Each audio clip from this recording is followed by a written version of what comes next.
तृणमूल सुदृढ़ होउछि बीजेपी। राजनीति और राजनीति में पद पदवी एक विराट गुरुदायित्व। निजर स्वार्थ को पछकू पकाई लोकंक स्वार्थ को आग देखा देले गुरुत्व।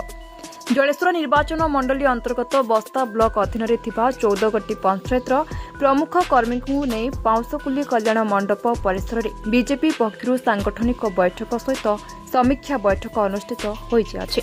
युवनेता कालीचरण दास सभापतित्व करथिबा बेले अतिथि भावे उत्तर बालेश्वर जिला सभापति प्रदीप कुमार पंडा और जलेश्वर विधायक प्रार्थी ब्रजमोहन प्रधान जोगदे सरकार विभिन्न जनकल्याण योजना को तृणमूल स्तर में प्रत्येक योग्य व्यक्ति निकट में पहुंचाइबा सेहीपरि वरिष्ठ निष्ठापर कर्मी को सम्मान अपर पक्षरे विशृंखला सामंतराल दलीय कार्यक्रम को प्रश्रय दियाजिबनी बरम दलीय विरोधी कार्यक्रम पर श्रृंखलागत कार्यानुष्ठान नियाजिबो बोली चेतावनी देवा सहित राजनीति बा लोकंक सेवा करने को आसी निजर स्वार्थ को न देखि असहाय योग्य लोकंक स्वार्थ साधन करने को दलीय कर्मी को परामर्श देथिले।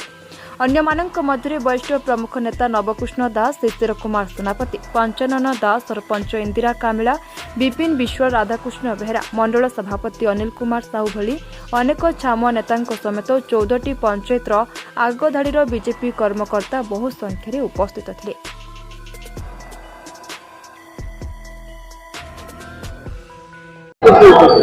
भारतीय जनता पार्टी केवल ओडिशा माने जलेश्वर में पूरा ओडिशा भारत वर्ष एवं विश्वर आज का डेट गोटे सबुठ बृहत शक्ति हिसाब से आग को आसी तार मेरुदंड हिसाब से युवक माने यार समस्त दायित्व नहीं ए दल बढ़िया युवक मानकर यथेष्ट भूमिका अच्छे सबु वर्गर लोक ए सामिल होती भारतीय जनता पार्टी की वर्ल्ड आज 1 नंबर पार्टी कर सफल होती जलेश्वर मध्य तार प्रभाव बढ़ी बढ़ी चली आगामी दिन में देखिए जलेश्वर नुआपड़ा बोली रेजल्ट कर आगामी दिन में जो निर्वाचन आसूची पंचायत निर्वाचन हो कि जेकोसी निर्वाचन में आम सफलतार सहकार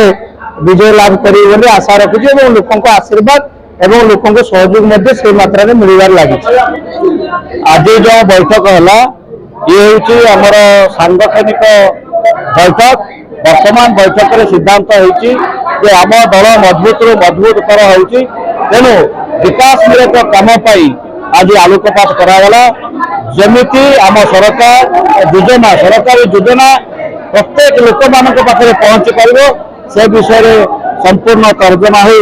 किमिति आम भविष्य में आहरी दल को सुदृढ़ करवा लोक मान पाखक जाइए सरकार जनहित योजनार सफल रूपायन केमिति सरकार करिसेंती से विषय आम लोक पाखक द्वार द्वार बोली लोक बुझेगा एवं लोक एकत्रित कर सरकार योजना को फलवती करेगा। आज जलेश्वर निर्वाचन मंडली एवं बस्ता ब्लॉक अधीनस्थ 14 गोटी ग्राम पंचायत को नहीं पांचकुली कल्याण मंडप ठारे प्रत्येक ग्राम पंचायत कार्यकर्ता कर्मकर्ता जिला सभापति समस्त नेतृत्व को आज जो एक बैठक जो आह्वान कर 14 गोटी ग्राम पंचायत भारतीय जनता पार्टी समस्त नेतृत्व कार्यकर्ता आज उपस्थित थे। आज बैठक उद्देश्य होची Bharatiya Janata party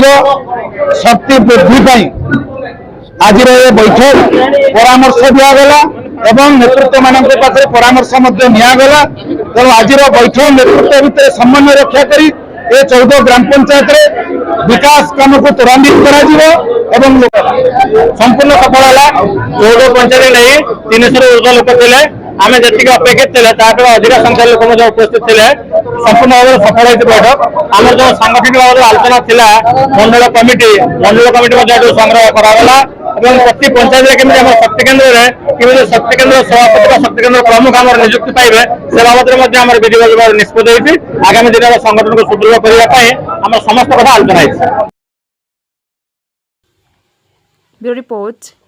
B news.